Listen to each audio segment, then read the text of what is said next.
Everyone ignored the elderly German shepherd at the shelter as if he were just a shadow. But when a woman knelt down to meet his tired eyes, she saw something no one else could see. And the moment she touched his trembling paws, everyone fell silent, unable to believe what was about to happen.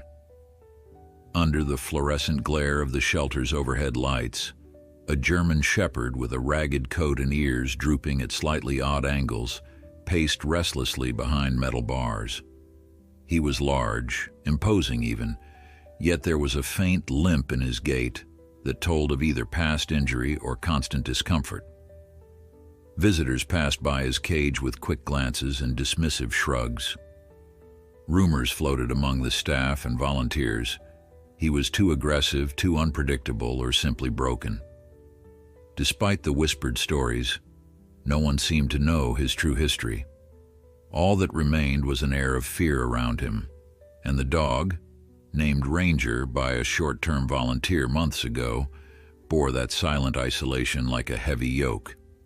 Whenever the staff tried to leash him for a walk, he'd recoil in terror, baring his teeth out of fear rather than genuine hostility.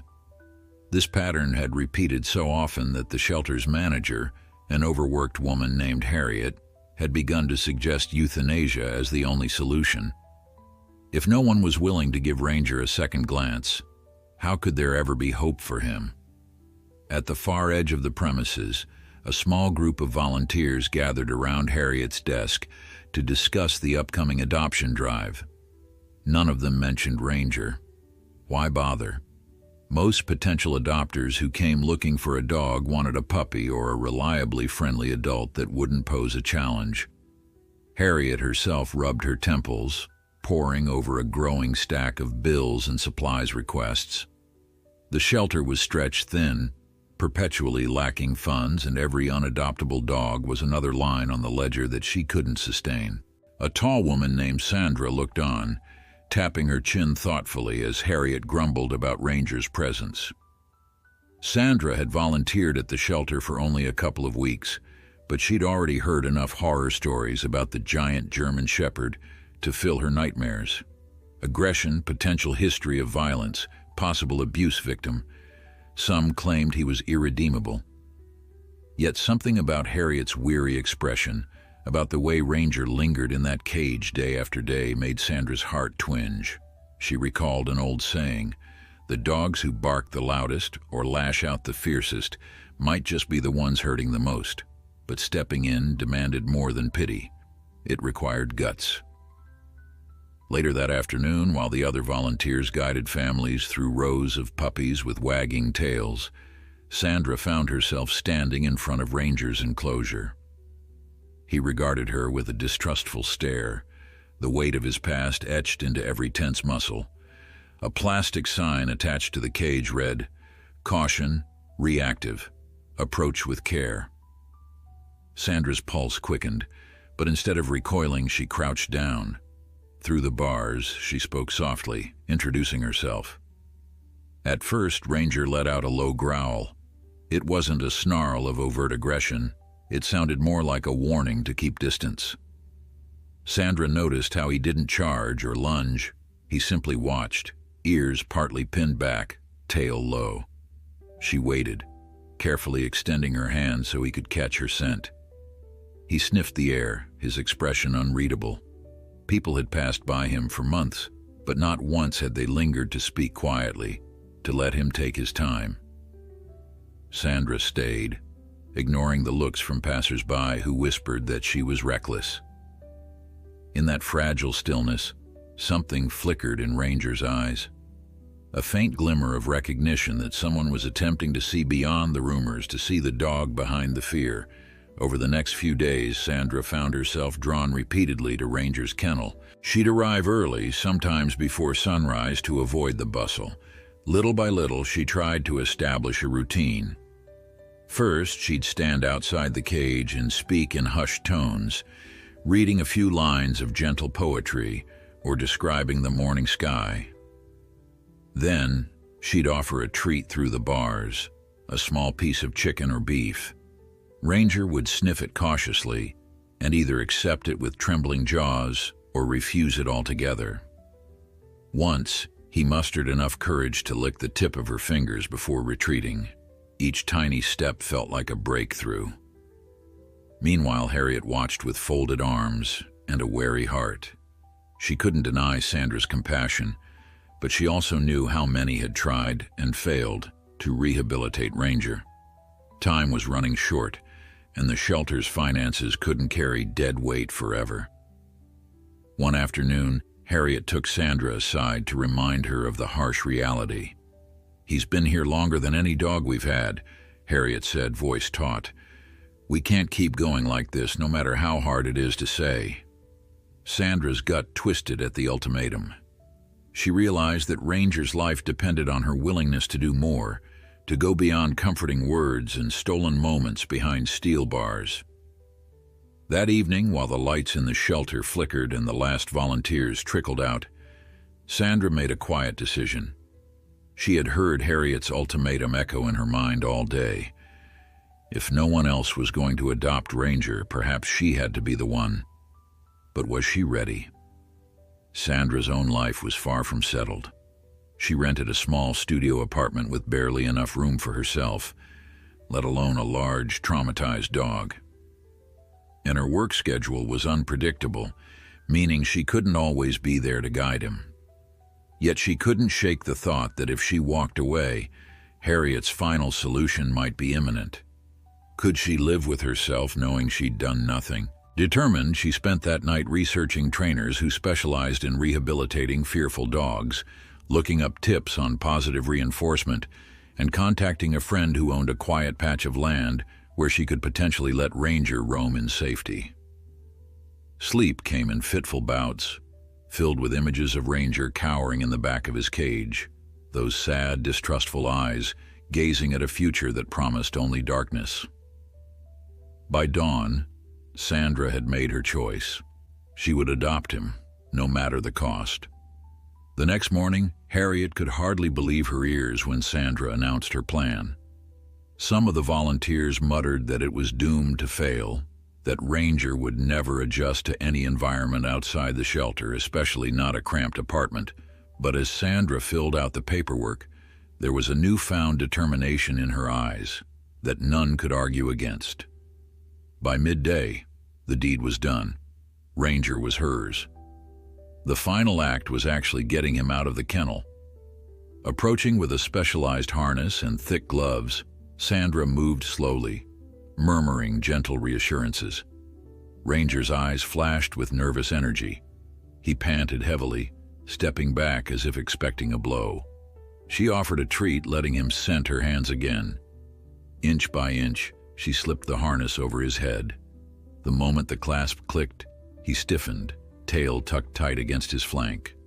Harriet and 2 volunteers stood by, ready for the worst, but Ranger merely whined in protest. With measured calm, Sandra coaxed him forward until, at last, he stepped out of the cage that had been his prison for so long. In the midday sun, he blinked as though the light itself was an overwhelming shock, yet he didn't lunge or try to bite. Instead, he pressed his belly close to the ground, uncertain but compliant. Sandra gently guided Ranger toward her car, aware that every step was a leap of faith for them both. Onlookers watched, some pitying, others skeptical, but she felt only resolve. Harriet offered a tight nod as though wishing luck she scarcely believed would help. Ranger hesitated at the car's open door, trembling with indecision. Then, with a whimper, he clambered inside. It wasn't an act of instant trust, but it was enough. Sandra exhaled, trembling. She had taken him home. Now the journey began. Inside the car, Ranger trembled on the passenger seat, his large frame pressed nervously against the door. Sandra drove with both hands clenching the wheel, quietly explaining every turn, every bump. She knew he couldn't truly grasp her words, but the calmness in her voice was an anchor for them both. Traffic built up around her, horns blaring, but she kept her focus on the dog. Each time he flinched, she reached one hand toward him, letting him sniff her fingertips. The smell of antiseptic and fear lingered on his fur, a reminder of his years behind shelter bars. Sandra couldn't help wondering if she had made a mistake adopting a dog whose history and temperament were so uncertain. Yet whenever doubt crept in, she recalled the quiet flicker of trust she'd glimpsed in Ranger's eyes. Reaching her apartment building took longer than usual. An evening rain had begun to fall by the time Sandra parked in front. She grabbed a worn umbrella and coaxed Ranger outside, where he stood uncertainly on the wet sidewalk. A neighbor, Mr. Alvarez, raised an eyebrow at the sight of the massive shepherd. "You sure about that dog?" he asked, concern leaking through his words. Sandra only nodded and gave a polite smile, urging Ranger forward into the narrow lobby. The echo of dripping water and the elevator's ding spooked him. He pinned his ears back but followed her lead. With each step, Sandra reminded herself that patience was vital, that forcing him would only deepen his mistrust. When at last they reached her door, she exhaled, hoping her cramped apartment could be a haven for them both. Inside, the small living room felt tighter still with Ranger's imposing silhouette. Sandra switched on a floor lamp, revealing furniture arranged in a simple utilitarian style: a second-hand sofa, a coffee table stacked with dog training manuals, and a corner desk for her freelance design gigs. Ranger sniffed the air, stepping gingerly on the laminate floor, nails clicking softly. Sandra had cleared a corner and spread blankets, hoping he'd recognize it as a bed. The dog looked from her to the blankets, then lay down, back turned slightly but without the same panicked tension he'd shown before. Stepping quietly, Sandra sank onto the sofa. She realized she was shaking. This single day had changed her entire existence, and yet, seeing Ranger here, no longer behind rusted bars, felt like the first shred of genuine hope he'd ever had. Over the next week, Sandra built a fragile routine with Ranger. In the mornings, she coaxed him out of the apartment for a brief walk, using the quietest side streets to avoid unfamiliar dogs and loud noises. Sometimes he froze at the sound of passing buses, flinching whenever strangers came too close. Sandra learned to carry treats in her pocket, rewarding each hesitant step forward.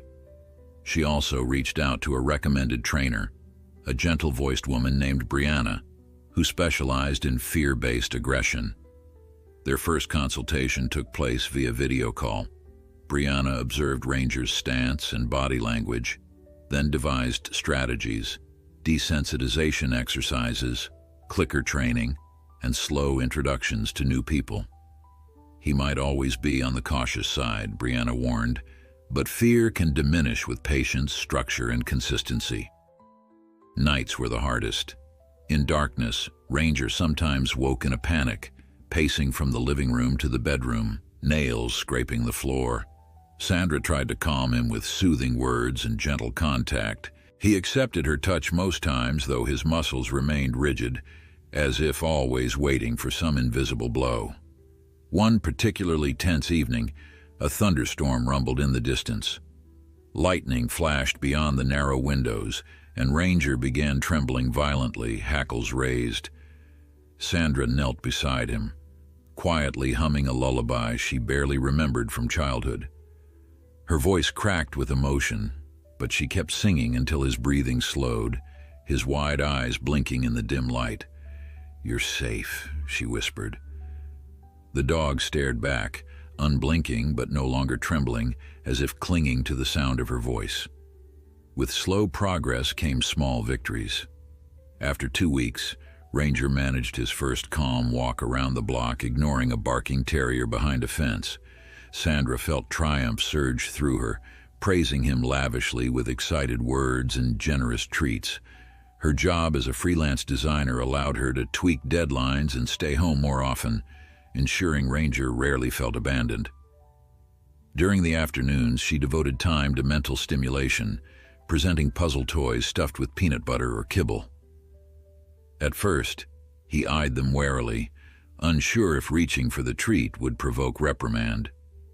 Gradually, his curiosity overcame fear. He learned to push levers and nudge compartments open, discovering each hidden reward.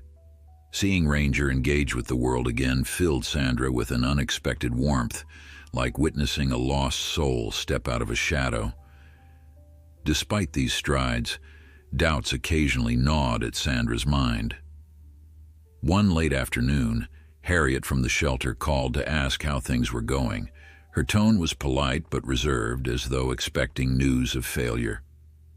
Sandra explained Ranger's gradual improvements, describing how he now accepted gentle brushing sessions and allowed brief handling of his paws. "It's not easy," she admitted. "Some days he won't even leave his bed, but I can't give up. He doesn't deserve that." Harriet was silent for a moment before responding. "You know, we all thought he was hopeless. I hope you prove us wrong." Hanging up, Sandra realized how heavy the stakes felt, like she was carrying not just Ranger's future, but also a chance to challenge everyone's grim assumptions. She breathed deeply, reminding herself that each small step mattered. One evening, on a whim, Sandra decided to introduce Ranger to something entirely new: music. She played a soft instrumental piece on her laptop, letting the notes fill the tiny apartment. At first, Ranger seemed puzzled, head tilting slightly at the unfamiliar sounds. Then he settled on his blankets, his ears relaxing. Encouraged, Sandra kept the music going, humming along quietly as she answered emails for work. That night, when the music played, Ranger seemed less restless, almost soothed by the gentle melody. Buoyed by this small success, Sandra started leaving classical or acoustic songs on whenever she stepped out briefly. Though she always dreaded returning to find him panicked or destructive, she discovered he waited near the door, alert but not frenzied. This calmness, she guessed, was a glimmer of confidence beginning to bloom. Gradually, the apartment itself began to transform. Sandra rearranged furniture to give Ranger more open paths, removing anything that might startle him. Posters of abstract art gave way to serene landscapes that softened the walls. She installed a baby gate at the kitchen entrance, not to confine him, but to grant him a secure vantage point where he could watch her cook. The more changes she made, the more Ranger seemed to trust that his environment was stable, predictable. Whenever anxiety did flare, Sandra would guide him to a corner draped in cozy blankets and speak softly until his tail stopped quivering. It became a sacred corner of peace, a place where Ranger could let his guard down. For Sandra, it was tangible proof that security wasn't about locked doors, but about nurturing mutual reassurance. Then, one afternoon, a phone call changed everything. A friend of Sandra's mother mentioned a vacant cottage with a fenced yard, perfect for a large dog in need of space. The rent was higher than her current place, but she saw in it a chance for Ranger to truly flourish. Heart-pounding, Sandra decided she'd do whatever it took to make this move possible. Staring at Ranger napping in his cozy corner, she realized he'd already changed her life. It was time she gave him the home he needed most. That phone call about the cottage lingered in Sandra's mind, prompting her to reread the message at least a dozen times. A colleague of her mother had just moved overseas and left behind a charming but modest property, one with a fenced yard where a large, uneasy dog might finally breathe. For days, Sandra weighed the potential costs and complications. Her current building had strict size limits for pets, and although she'd managed to fly under the radar for a while, it felt like only a matter of time before the neighbors or the landlord questioned Ranger's presence. Still, each time she hesitated, she looked at him dozing fitfully in his blanket-lined corner. That faint limp of his, that perpetual flicker of anxiety in his eyes. He needed room to heal. She vowed she'd make it happen. Despite her resolution, a wave of nervous energy rattled her as she set up a meeting with the cottage's caretaker. Early Saturday morning, she and Ranger piled into the car with the back seat lined by an old quilt. He whined for the first 10 minutes of the drive, ears low, tail pressed to the seat. Yet when Sandra gently turned down a quieter country road, he finally settled. She noticed him peering out the window, brow furrowed but curious, as if this new, tree-lined world reminded him that life might hold more than just cramped hallways and overhead lights. The cottage itself was tucked away at the end of a gravel drive that curved around a row of tall pines. White paint peeled in places along the porch railings, and the wide lawn showed signs of neglect, but Sandra felt a rush of fondness for its quiet charm. Tiny wildflowers dotted the edges of the fence, and a patch of unkempt grass behind the house promised space for Ranger to stretch without the looming presence of strangers. She parked and led him onto the porch, stepping carefully over a loose board.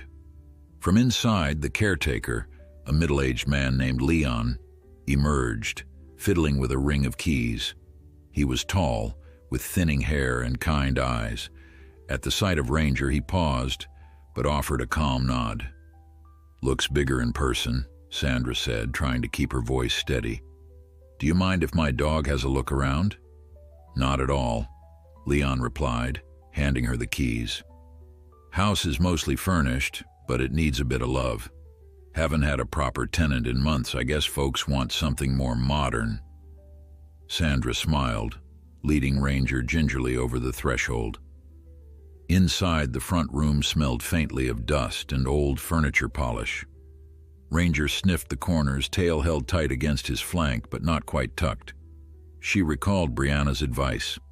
Let him investigate at his own pace.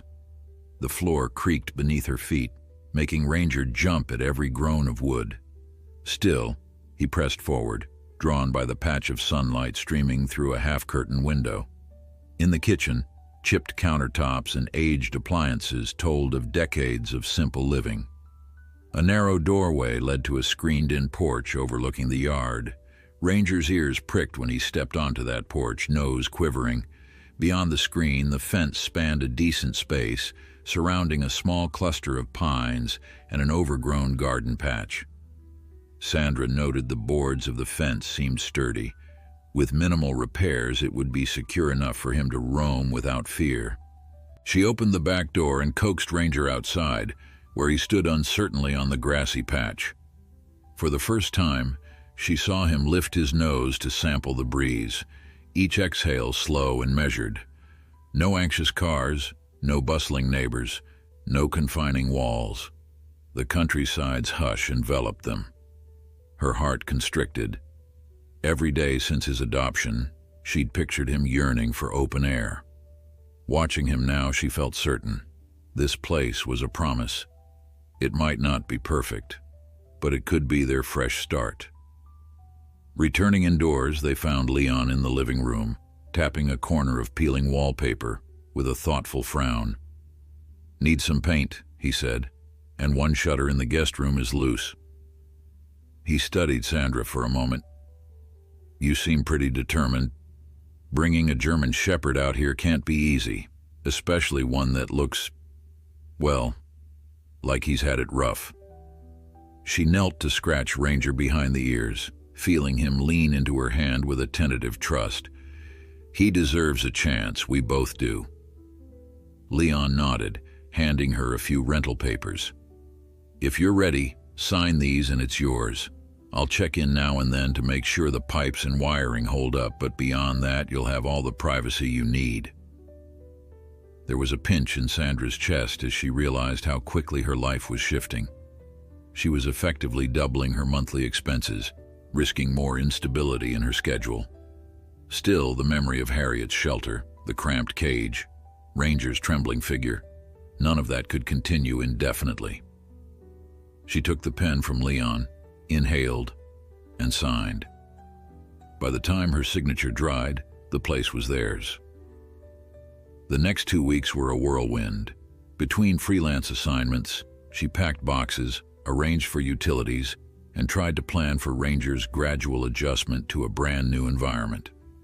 Harriet called once to check on them, sounding both skeptical and a bit relieved that Sandra had found a long-term plan. Brianna, the trainer, offered to help with some first-day orientation to ensure moving wouldn't trigger a relapse of Ranger's deepest fears. Even neighbors who had once eyed Ranger with apprehension offered some moral support. Mr. Alvarez insisted on lending his truck so Sandra wouldn't have to hire movers for big furniture pieces. A quiet sense of community blossomed around them, something Sandra had rarely experienced while living alone. Moving day arrived with crisp morning air.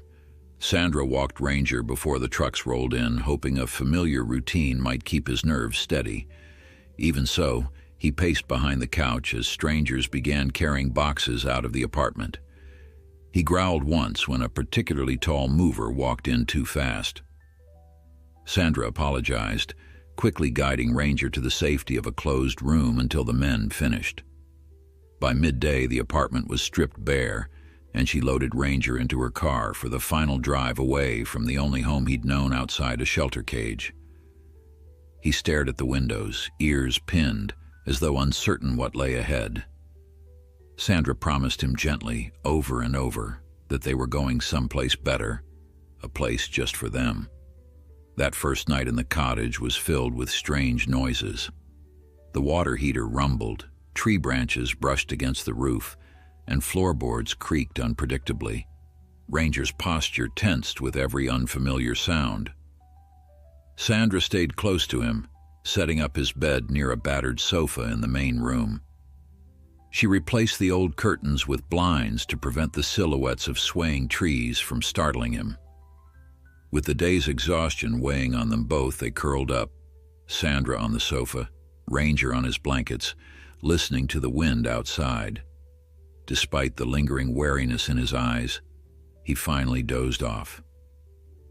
When dawn came, Sandra brewed coffee in a second-hand coffee maker she'd hastily unpacked. Standing in the yard, mug in hand, she watched Ranger sniff through weeds and circle beneath the pines.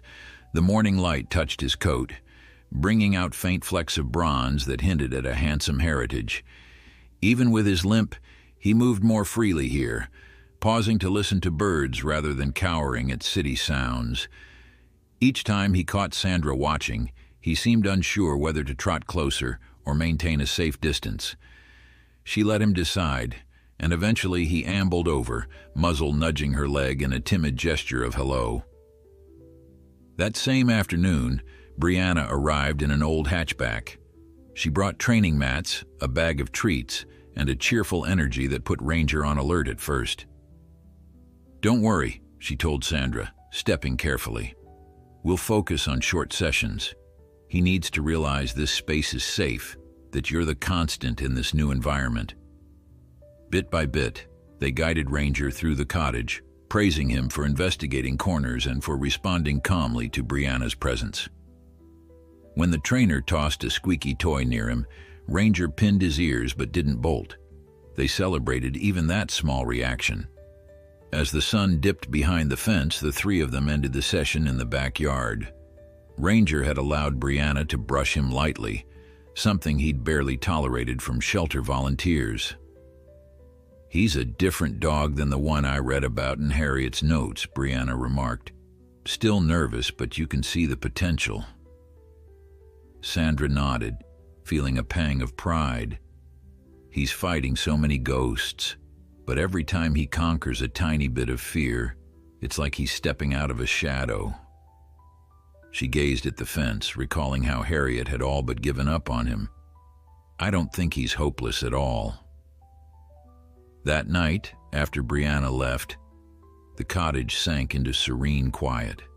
The faint chirp of crickets and a gentle breeze replaced the constant hum of city traffic. Sandra settled into her new bed with a sense of cautious optimism, leaving her door open so Ranger could roam.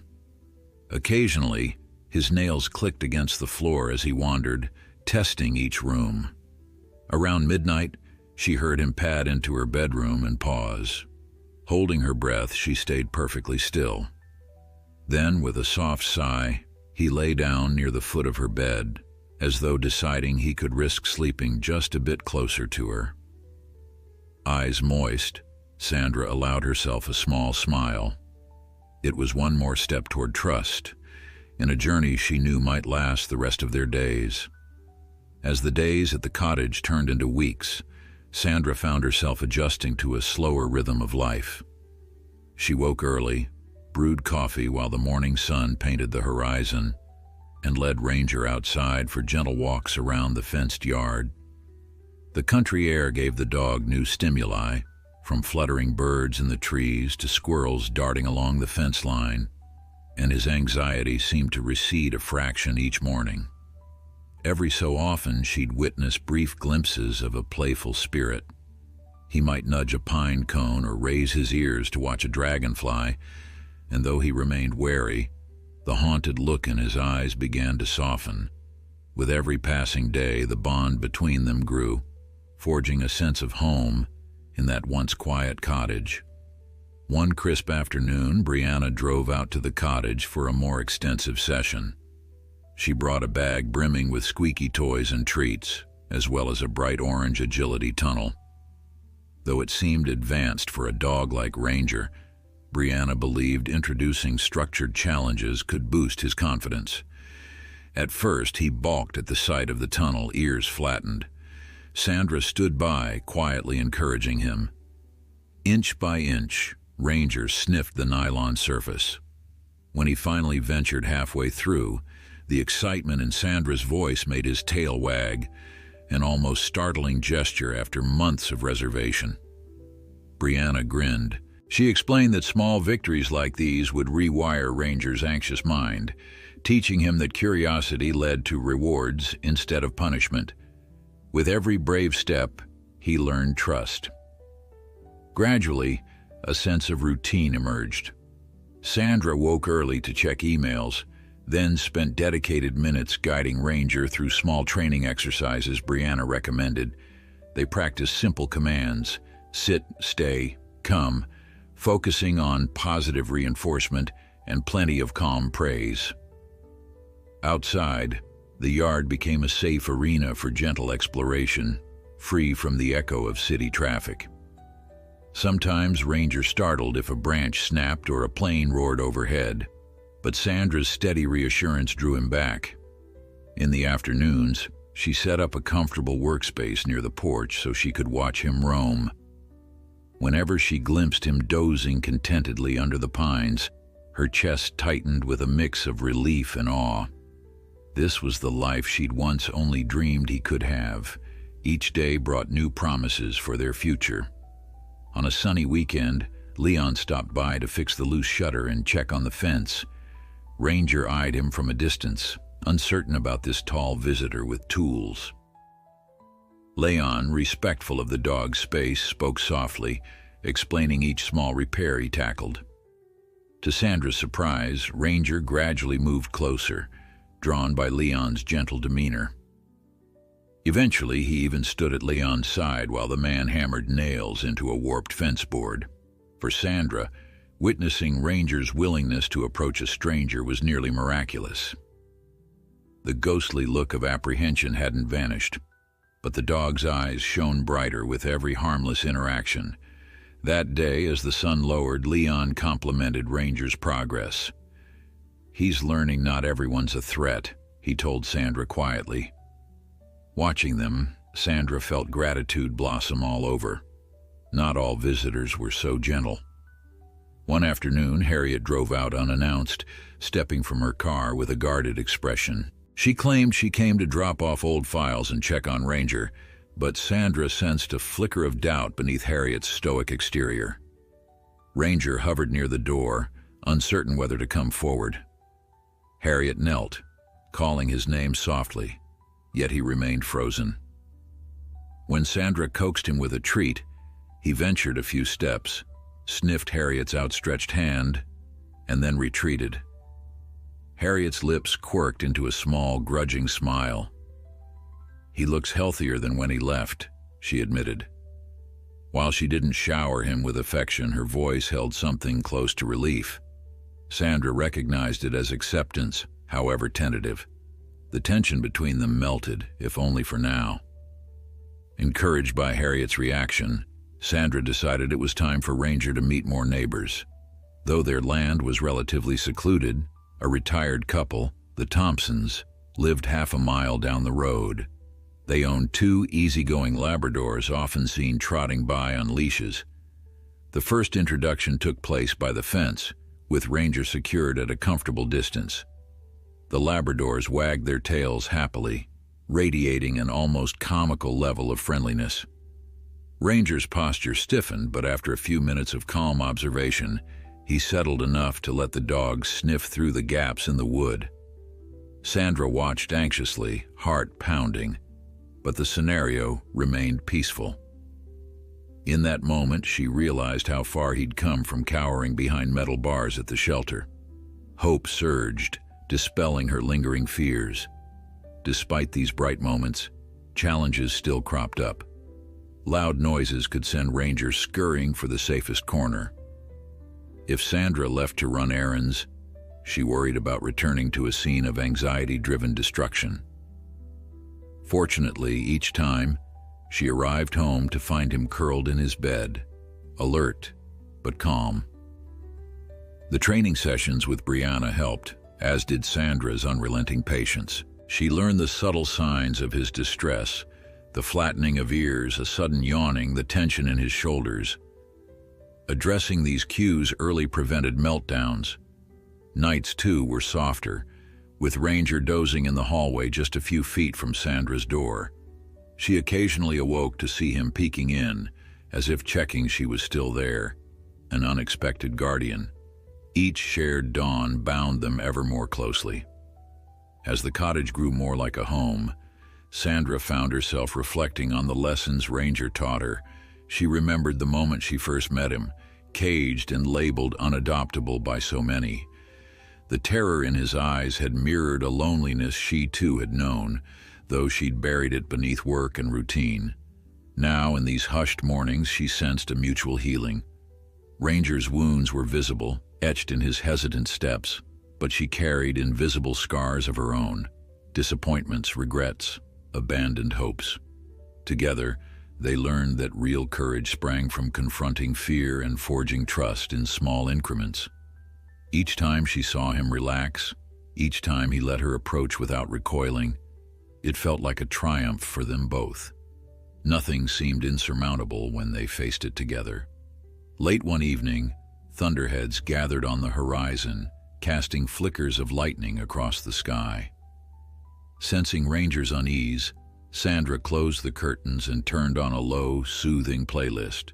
She sat beside him, gently massaging his shoulders as Brianna had taught.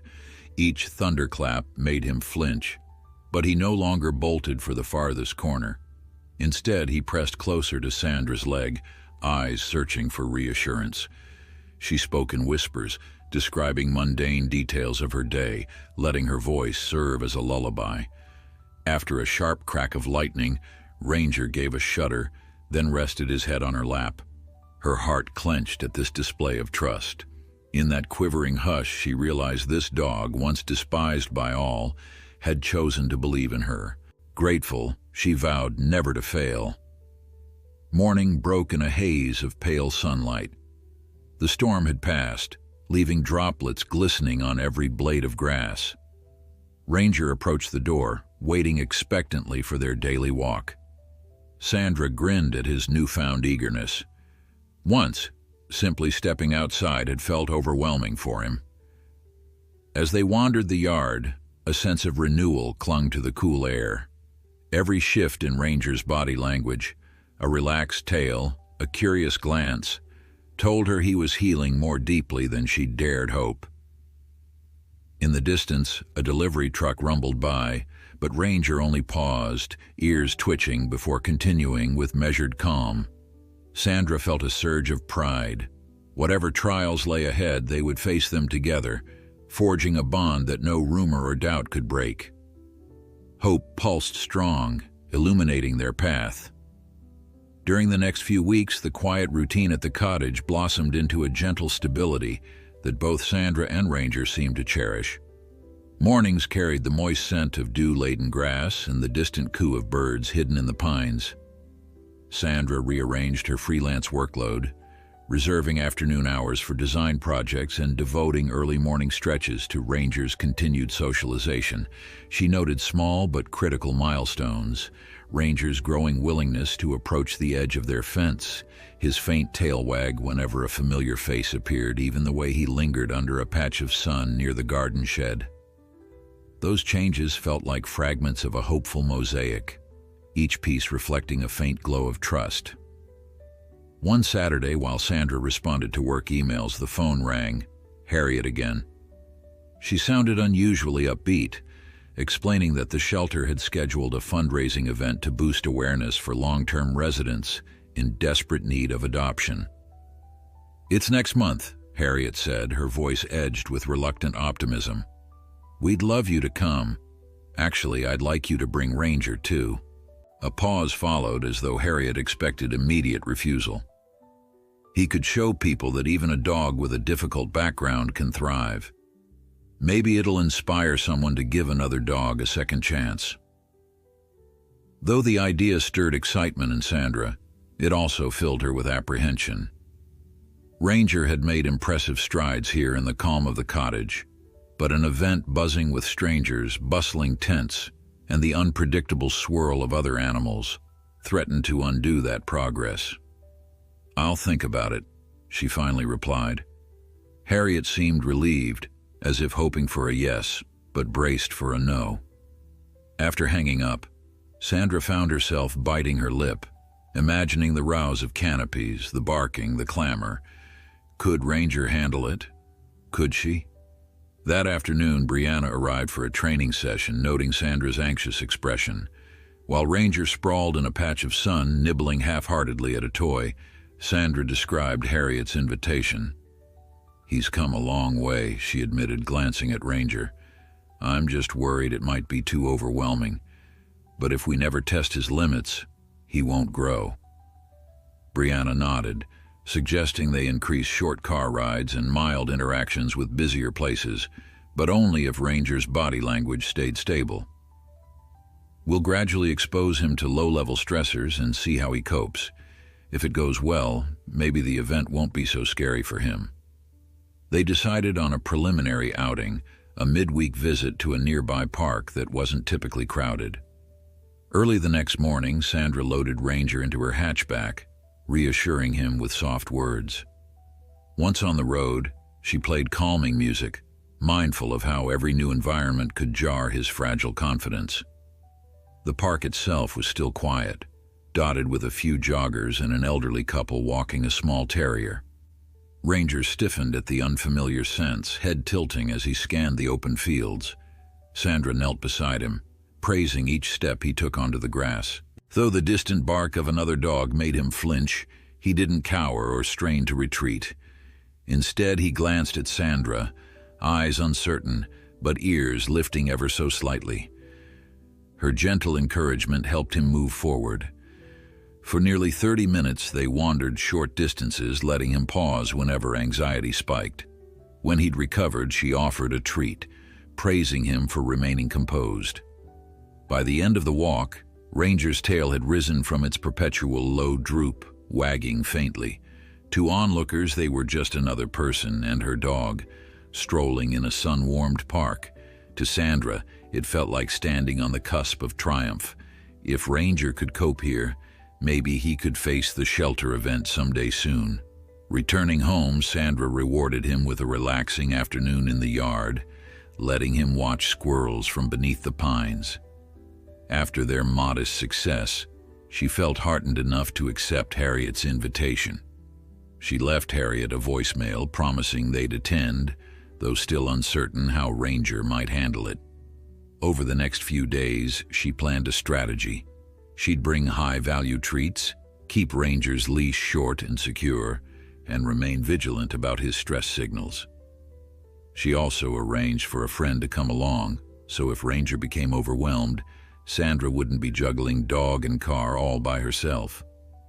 In the following weeks, Ranger's training sessions doubled down on confidence building. Brianna introduced new exercises, including short intervals of ignoring distractions. She'd drop a toy or clap her hands lightly, and Sandra would reward Ranger for staying calm. They also practiced short car trips to busier locales, like a shopping center's parking lot, where Ranger could observe from a distance without direct contact. Though he sometimes flattened his ears at the roar of vehicles, he seldom panicked. Each time, Sandra praised him for steadying himself. Quiet resilience appeared to glow inside him. At night, Ranger grew more affectionate than Sandra had ever imagined. After lights dimmed, he occasionally roamed the cottage, then settled in the hallway near her bedroom. If she awoke for water or turned on a lamp, she'd see his large, patient silhouette, ears perked as if standing guard. Sometimes she whispered his name and he'd shuffle forward, pressing his muzzle against her hand in a brief, comforting gesture before lying down again. This pattern spoke of a dog who, despite all he'd endured, now believed in the sanctuary she provided. And Sandra, who'd long felt isolated in her own life, reveled in this mutual trust. Finally, the weekend of the fundraising event arrived. Sandra loaded the car with supplies, folding chair, water bowl, treats, and a stash of Ranger's favorite chew toys. Anxiety roiled in her gut, but she tried to keep her tone bright. Ranger hopped into the back seat with minimal prompting, glancing toward her as though seeking confirmation that this trip was safe. She gave him a nod and a treat, stifling her own jitters as she drove. Halfway to the shelter, her phone buzzed.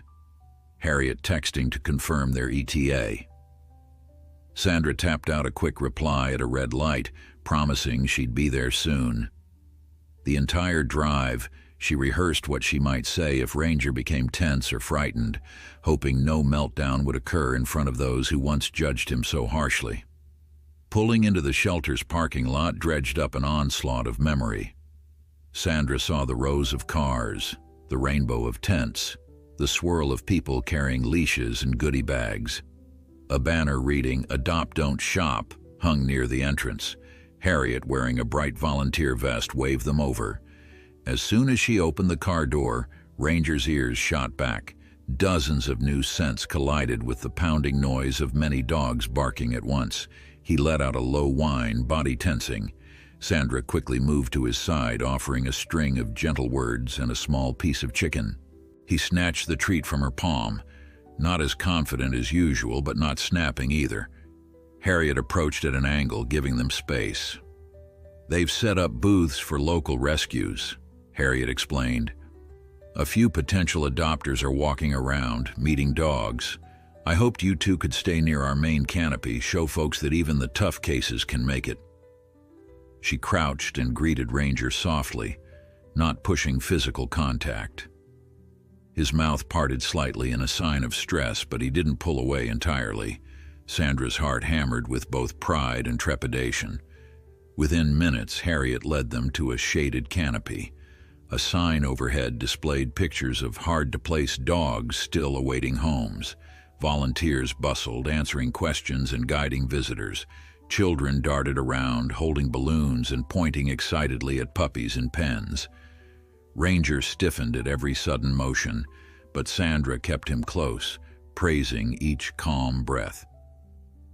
Occasionally, Harriet or other staff members asked Sandra to share Ranger's story with curious families. Speaking quietly, she described the frightened, unloved dog she had found in that distant kennel and how time and patience had worked small miracles. Passers-by listened with wide eyes. Some petted Ranger if he leaned forward, though most he merely sniffed before stepping back. Every small interaction counted. Half an hour later, a group of teenagers arrived, excitedly pulling out their phones to snap photos of the dogs. The flurry of motion and eager chatter made Ranger recoil. He whined, glancing at Sandra. She recognized the signs of his over-arousal. Pinned ears, rapid panting, dilated pupils. Gently, she guided him behind the canopy, away from the busiest walkway, and let him decompress for a few minutes. When Harriet came to check, Sandra admitted they might need a quiet break soon. "We have a small staff area indoors," Harriet offered, pointing to a building adjacent to the main kennel. "Take him in there for 5 or 10 minutes." Grateful, Sandra led Ranger inside. The staff break room was a modest space with a coffee pot and folding chairs. Ranger immediately pressed close to Sandra's leg, burying his muzzle against her knee as though seeking refuge. She stroked him, whispering encouragement, noticing that even though he was frightened, he hadn't lashed out. Harriet lingered in the doorway, observing them. "You don't know how many times we assumed he was too damaged," she murmured. "But look at him now, trusting you. Maybe we were too quick to judge." Sandra gave a soft nod, tears threatening to blur her vision. Despite the stress of the event, she felt something like validation bloom in her chest. After a few minutes of solitude, Ranger seemed to calm, his panting easing. Sandra decided to rejoin the main area briefly, hoping to wrap up on a positive note. Back under the canopy, she found herself telling a family of 3 about how Ranger had changed her life. The father, a tall man with kind eyes, asked, "Do you think any dog here could do the same?" She nodded without hesitation. "Absolutely. All they need is a chance." Just then, Harriet tapped her shoulder. "I want you to see something," she said, guiding her a few steps away. There, behind another row of kennels, lay a skinny mixed-breed dog that no one had noticed. He cowered at the back of a cage, eyes dark with terror. "He reminds me of Ranger's old posture," Harriet sighed. "Can't get him out. No one's shown interest yet." Sandra looked at the trembling creature, remembering all too well the label that had once followed Ranger, unadoptable. The sight made her throat tighten. Ranger, noticing her distraction, peered cautiously around the side. For a moment, it was like seeing a reflection of his past self. While Harriet turned to assist another volunteer, Sandra drifted closer to the kennel. The trembling dog's gaze flickered toward her. She crouched, repeating that gentle approach Ranger had first received. Though the dog never moved from his corner, he watched intently, as though memorizing her face. Sandra felt the old tug in her heart. This was how a second chance could start. Eye to eye, fear to fear, someone stepping up to say, "You matter." She whispered a soft hello, leaving him a treat at the kennel door, unsure if he'd dare approach it later. When she walked back, Ranger stayed at her side, panting, but calm. Soon the day's heat intensified, and Harriet suggested they head out before the crowd grew thicker. Sandra agreed, thanking Harriet for the invitation and promising she'd be in touch. While Ranger might have been nervous, he'd handled the chaos better than she'd dared hope. As they departed, Sandra couldn't help glancing back toward the row of kennels and the trembling dog in the shadows. She vowed to check on him, determined to ensure that no other frightened soul got overlooked. Leaving the parking lot, Sandra felt relief wash over her. Back in the car, Ranger settled in the back seat, letting out a long sigh that spoke of exhaustion. She reached over to scratch his ears. "You were so brave," she murmured, pride threading her voice. They drove away with the windows cracked, letting in a breeze of fresh air. Tomorrow they would return to their quiet cottage, to the routine that helped Ranger heal. But in Sandra's mind, the memory of that other dog lingered, shaping a new question. How many more despised and forgotten animals were waiting for someone willing to see their worth? The day after the fundraiser, Sandra couldn't shake off the image of that trembling dog in the shelter kennel. Every time she glanced at Ranger, who now sprawled comfortably by the cottage window, gazing at drifting clouds, she recalled how he, too, had once cowered behind rusted metal bars. Sitting at her small kitchen table, she toyed with her phone, debating whether to call Harriet. Part of her feared getting involved again. Ranger still needed so much care, and adding another vulnerable animal to her life felt daunting. Yet she remembered the quiet terror in that dog's eyes, a reflection of the same hopelessness Ranger had carried for so long. By late afternoon, she worked up the courage and dialed Harriet's number. Harriet answered quickly, her tone touched by an undercurrent of fatigue. The shelter was still recovering from the hectic adoption event, which had seen a modest but meaningful success. Several older dogs found homes, and Harriet hoped to repeat the event again soon. When Sandra brought up the trembling dog in the back kennel, Harriet sighed. She explained that his name, at least on paper, was Smokey, though the staff tended to avoid naming dogs that seemed truly unreachable. He had arrived as a stray with a collar 2 sizes too tight and an untraceable microchip. "We've tried coaxing him out," Harriet said. "Toys, treats, quiet hours in the yard, nothing works. He just stares." Sandra felt a familiar pang in her chest. That's how Ranger was, remember? Everyone thought he'd never come around. Harriet hesitated, then admitted they were running out of options. Smokey had shown no aggression, but he also showed no willingness to engage. "We can't keep him forever," Harriet murmured. "I don't want to give up, but you know how crowded we are."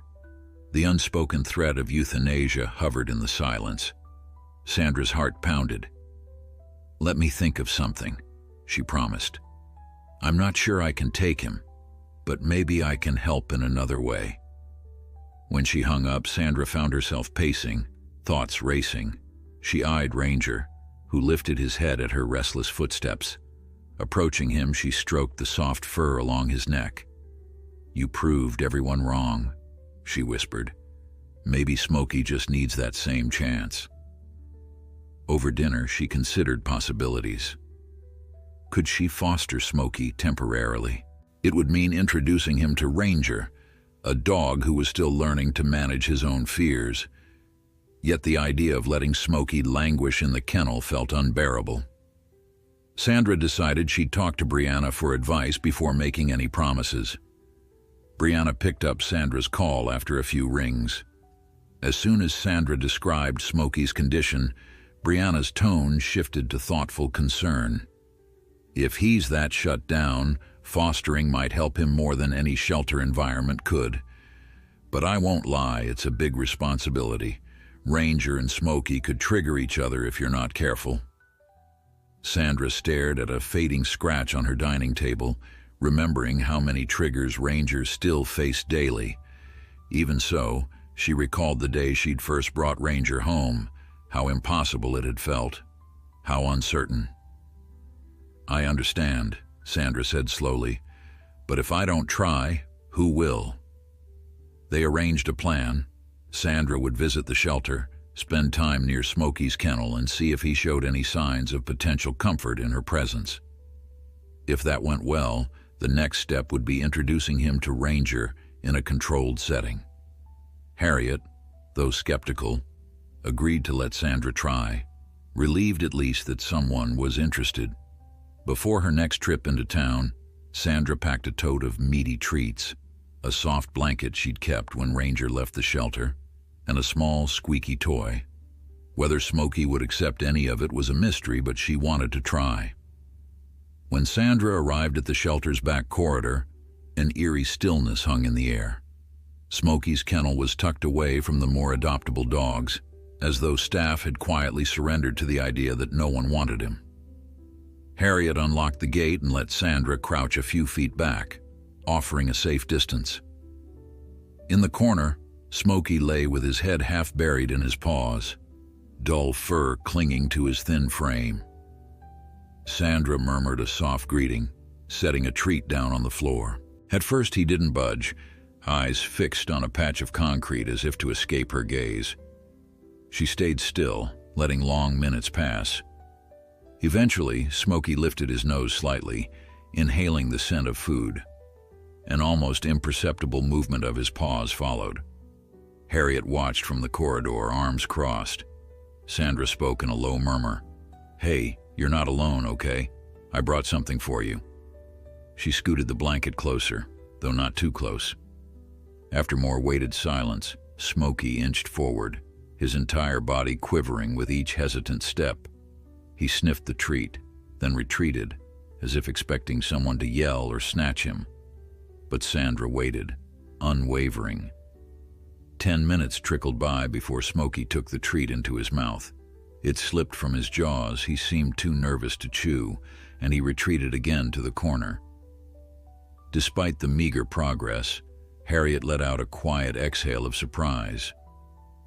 For a dog that seldom moved at all, even a half approach was remarkable. Over the next couple of days, Sandra returned, replicating the routine. Smokey grew slightly more daring, creeping forward, taking a morsel, then inching backward. He never wagged his tail or tried to interact, but he no longer buried his face when she approached. Finally, on the fourth visit, Harriet quietly suggested that Sandra try leashing him for a short walk in the staff yard. 2 volunteers stood ready in case Smokey panicked. With utmost caution, Sandra slipped a loop over the dog's head. He froze. For an agonizing moment, she thought he might thrash or bite out of blind fear, but he just trembled, body rigid. Sandra whispered reassuring words, coaxing him step by step toward the yard's chain-link gate. Outside, sunlight filtered across the patchy grass. Smokey blinked, his expression wide and uncertain. He hardly moved, as though this new dimension of space threatened to engulf him. Sandra draped the shelter's blanket on the ground, sat on it, and waited. Minutes ticked by. Slowly, Smokey stepped close enough to sniff her shoulder. She dared not turn or speak too suddenly, letting him gather courage. Harriet and the volunteers observed from a distance, whispering among themselves. Some looked stunned, remembering how they'd tried for weeks to coax him out. Sandra allowed herself a faint smile. Perhaps this truly was the start of another extraordinary journey. That night, Sandra recounted everything to Brianna. The trainer seemed cautiously optimistic. "It sounds like he's not aggressive, just deeply withdrawn. If you bring him home, Ranger might serve as a model. Dogs watch each other, but you must manage it carefully. One meltdown could set them both back." Armed with that advice, Sandra called Harriet first thing the next morning. She agreed to foster Smokey on a trial basis, with the option of returning him if the arrangement proved too damaging for Ranger. Harriet's relief was palpable over the phone, though she reminded Sandra that fostering a dog like Smokey would be intense. "He's basically paralyzed by fear," Harriet warned. "Don't get your hopes up for a quick change." Sandra arrived at the shelter that afternoon, heart pounding.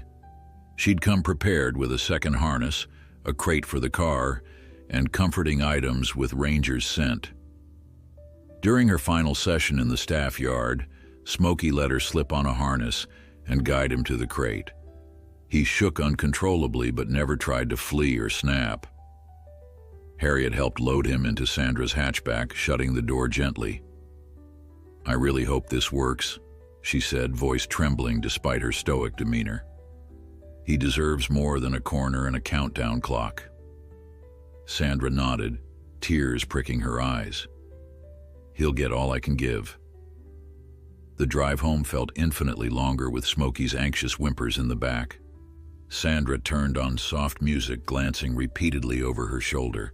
She worried about introducing him to Ranger, though a protective thrill also surged. She had saved Ranger from a similar fate, and now it was Smokey's turn. When she finally pulled into the gravel drive, she texted Brianna to let her know they'd arrived safely. Then she sat quietly for a moment, summoning the courage to begin the next phase. Inside, Ranger paced near the door, alerted by the sound of her car. Upon seeing her, his stance relaxed, tail wagging in that subdued way he'd learned. Then, as Sandra lifted Smokey's crate from the hatchback, Ranger stiffened, ears twitching. He sniffed the air warily, picking up the scent of a frightened stranger. Sandra placed the crate in the living room and positioned a baby gate across the doorway. She opened the crate door halfway, letting Smokey peek out without immediate confrontation.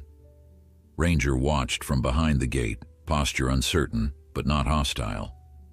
Brianna's advice echoed in Sandra's mind: short sessions, minimal pressure. For the first hour, Smokey remained inside the crate, shivering. Ranger eyed him from across the gate, stepping forward occasionally with quiet curiosity. Sandra alternated between offering each dog calm praise.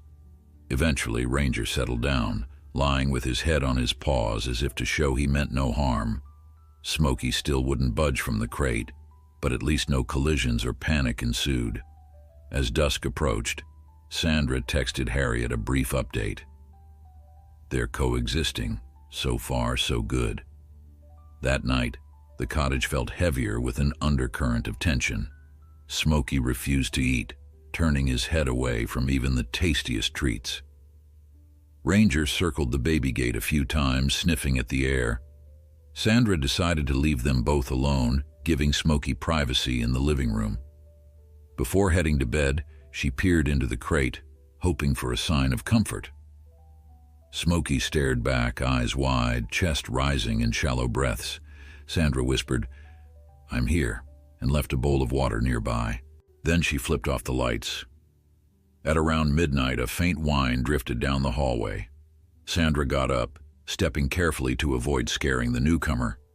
Through moonlit shadows, she saw a ranger standing by the baby gate, ears perked. Smokey's silhouette lingered at the edge of the crate, as if he wanted to come out but couldn't summon the courage. Sandra offered a murmured reassurance, then withdrew. Moments later, she heard Ranger lie down again, nails scraping softly. For a fleeting second, she let herself imagine a future where both dogs found solace. Ranger no longer haunted by his past, Smokey learning that fear need not define him. Breathing a silent prayer for the days ahead, she returned to bed holding fast to a seed of hope.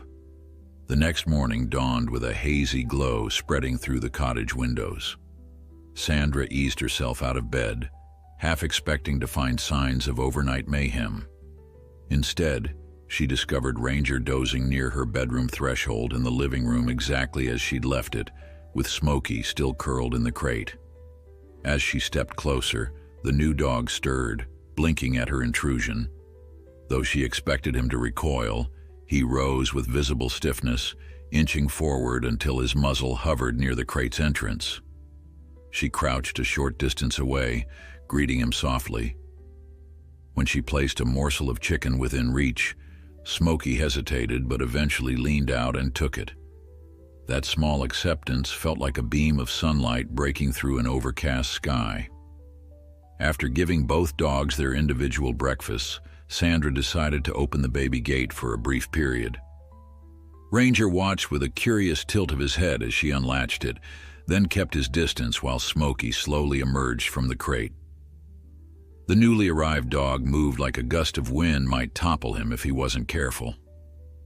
Ranger remained quiet, his posture unthreatening, perhaps sensing that Smokey's fear outweighed any need to stake territory. After a few tense moments, Smokey padded across the living room and paused near a corner, casting anxious glances at Ranger. Sandra observed them with cautious optimism, ready to intervene if either dog showed aggression. Yet beyond a faint whine from Smokey and a slow blink from Ranger, the two dogs seemed to settle into a standoff of mutual uncertainty. When Brianna arrived later that day to check on their progress, she found Sandra sitting cross-legged in the living room, tossing small treats to Smokey whenever he dared inch closer. Ranger lay in the hallway, occasionally letting out a deep sigh, as if bored by the tension. Brianna approached carefully, letting Smokey sniff her hand. Though he shied back, he didn't panic. "They're learning each other's language," Brianna remarked, settling down next to Sandra. She noted that Ranger had become an unexpected stabilizer, offering calm signals like yawning and deliberately turning his head away from Smokey to reduce tension. "That's a good sign," Brianna said. "Dogs with trauma can benefit a lot from watching a more relaxed animal model safer responses." Over the next week, Smokey's presence began weaving into the cottage's daily rhythm. In the mornings, Sandra fed Ranger first, then coaxed Smokey to accept kibble from a separate bowl. The new dog remained jumpy, scuttling into his crate whenever footsteps or unfamiliar sounds startled him, but each day he ventured out a bit more, sometimes trailing Ranger just far enough to see where he went. Sandra made sure to keep them separated at mealtimes and bedtime, so there would be no resource guarding or forced contact. Even so, she noticed small signs of progress. Sometimes Smokey watched from across the room as Ranger rolled on his back, a gesture of relaxation that seemed to fascinate the timid newcomer.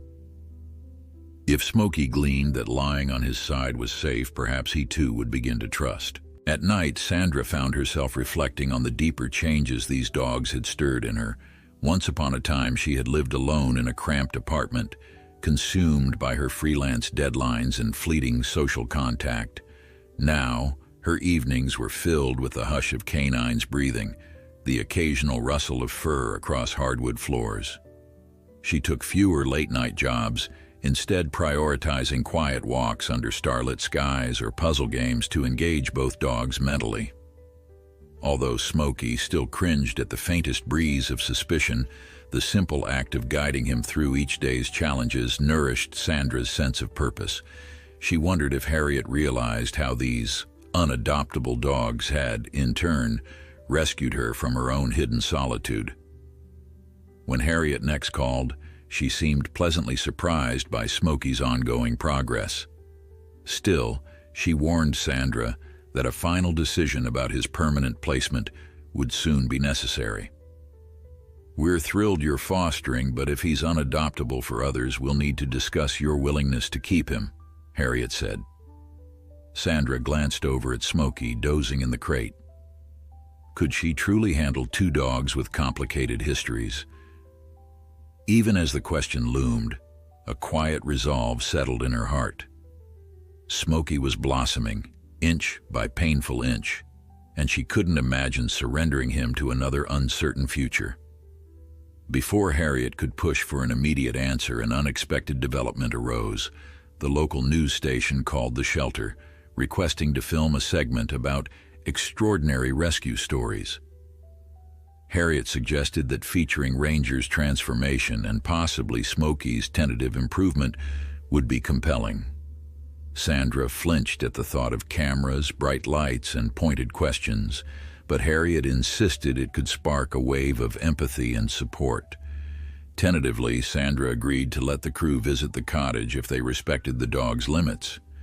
The prospect of publicizing their delicate progress made her uneasy, yet she recognized the potential for inspiring more fosters and adoptions.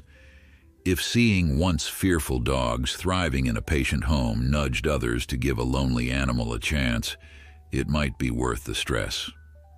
The morning the news crew arrived, Leon happened to drop by with fresh vegetables from his small garden, a gesture of neighborly kindness that Sandra had learned to cherish. She introduced him to the two-man camera team and the young reporter, a bright-eyed woman named Allison. Ranger peered at the newcomers from the yard, ears alert, but not overly disturbed. Smokey, however, retreated instantly to his crate, refusing to emerge for anything. Sensing the tension, Allison agreed to keep the filming process quick and unobtrusive. She set up outside, where Sandra demonstrated some of the training exercises with Ranger. Brianna, who had offered to help, showed how calmly Ranger responded to gentle commands, praising him for every success. The camera captured the dog's regal posture, his slightly lowered tail, and the subtle trust shining in his eyes. Eventually, Allison asked if they could film Smokey, perhaps from a respectful distance. Sandra hesitated, glancing at the open door where he huddled out of sight. She decided she'd at least introduce him by name, explaining how he'd been trembling in a corner at the shelter, how Harriet nearly saw no hope. Allison nodded, eyes softening at the mention of a dog so traumatized he could barely stand human contact. "Do you think he'll ever fully recover?" Allison asked gently, microphone lowered to appear less intimidating. Sandra knelt near Smokey's crate, letting him pick up her scent. "I don't know," she answered truthfully, "but I believe he deserves the chance to try. Every dog, every creature deserves that." The filming wrapped sooner than expected, leaving Sandra drained but relieved. Allison thanked her repeatedly, promising that the segment would highlight the shelter's urgent need for fosters. As the news van disappeared down the gravel drive, Sandra felt her chest loosen. She let Ranger off-leash to wander the yard, patting his back with gratitude for tolerating the intrusion. Inside, Smokey remained tense, though he had shifted position to watch the strangers from a safer vantage. "It's over," Sandra whispered, settling beside him with a handful of treats. He blinked, muzzle quivering, then nudged a piece of kibble from her hand. She recognized that as a quiet victory. In this shared solitude, even a brief approach was something to celebrate. A week later, the news segment aired. Harriet texted excitedly that donations to the shelter spiked afterward and that at least one long-term resident found a foster home thanks to the emotional footage. Everyone at the shelter admired the calm, loving environment Sandra had created for two dogs once deemed hopeless. Harriet teased that Sandra was becoming a local hero, though Sandra brushed off the praise, insisting she simply did what felt right. Late that night, while scrolling through social media, Sandra stumbled on a clip posted by the news station. Hundreds of positive comments lit up the feed, praising her dedication and calling Ranger a miracle dog. In the short snippet, you could see his ears perk in curiosity while Smokey's crate lingered in the background. The camera panned across the yard, capturing a glimpse of how carefully every corner was arranged for their comfort. Sandra felt an odd mixture of pride and discomfort. She'd never sought attention for doing what she believed was simply necessary, but if it spurred more compassion, she could swallow her shyness. Meanwhile, Smokey's progress remained gradual, yet tangible. He responded less fearfully to household noises, no longer recoiling at the squeak of a cabinet or the hum of the dishwasher. Once, while Sandra prepared dinner, he even ventured into the kitchen, sniffing the air as though testing each aroma. Ranger observed his cautious approach with mild interest, occasionally wagging his tail in what might have been an invitation. Though Smokey didn't engage Ranger directly, he no longer fled at the older dog's presence. Instead, the two coexisted in parallel, drifting around each other like shy acquaintances at a party. Just as the days seemed to settle into a hopeful pattern, a crisis emerged. One stormy evening, the power flickered out. Torrential rain pummeled the roof, and thunder rattled the windows. Ranger had grown more tolerant of storms, but Smokey descended into panicked trembling. He darted from corner to corner, nails scraping on the floor. Sandra tried to find a flashlight, fumbling in the sudden darkness while water dripped through a slight roof leak. She tripped over a table edge, cursing softly, then heard Smokey's frantic whine. By the time she reached him, he was pressed against the living room wall, eyes wide, sides heaving in rapid breaths. She crouched, speaking softly, but he didn't seem to register her voice. Lightning flashed, illuminating his terrified expression. Ranger stood a few feet away, ears flattened at the storm's fury. Yet upon seeing Smokey's state, Ranger inched forward and gently nosed the other dog's shoulder. Smokey twitched as though uncertain whether to recoil, but Ranger remained calm, offering that quiet canine reassurance. Sandra eased closer, heart pounding in sympathy. She placed a hand on Smokey's back, and this time he let her, though he shook violently whenever thunder roared. They formed a small huddle there in the living room, the floor cold beneath their knees and paws. Slowly, breath by breath, Smokey's frantic gasps subsided. He blinked at Ranger, who seemed to sense his quiet acceptance. Sandra realized tears streaked her cheeks. In that single terrifying moment, she witnessed Ranger guiding Smokey out of the darkest corners of his fear, just as she once guided Ranger. The power eventually returned with a flicker and hum, but the memory of the dogs comforting each other outlasted the storm. As dawn approached, Sandra found both lying near the sofa, not quite touching, but close enough to share warmth. It was as though the gale had forced Smokey to accept a presence he'd long feared. That morning, despite the water dripping from a roof leak in the hall, Sandra felt deeply content. She recognized that the dogs were forging a bond beyond her interventions, a kinship grounded in shared experience of fear and survival. In the quiet hush of sunrise, she realized this was exactly the second chance both had fought for, and perhaps the second chance she herself needed. Over the next few days, Sandra noticed an unexpected shift in Smokey's demeanor. Whenever Ranger moved around the cottage, Smokey no longer crept away immediately. Instead, he watched with an air of trembling curiosity, as though trying to mirror the other dog's quiet confidence. Often, Smokey would inch toward Ranger's water bowl after Ranger finished drinking, as if verifying that it was safe. Sandra found the two dogs standing nose to nose one early morning, both sniffing at each other's muzzles. Though their shared caution remained, the image of them calmly acknowledging each other signaled a turning point in the fragile harmony forming under her roof. On a sunny afternoon, Brianna visited again, eager to see how the dogs interacted under low-pressure circumstances. She set up a short sequence of training exercises on the lawn, placing small hurdles and a makeshift balance beam of sturdy planks. Ranger navigated these with surprising grace, pausing only when Smokey appeared at the edge of the yard to observe. Without coaxing, Smokey slunk forward, sniffing at a plank where Ranger's paw had just touched. Brianna encouraged Sandra to praise both dogs equally, rewarding Smokey's hesitant attempts to investigate. Each treat, each soft word, helped chisel away his shell of caution.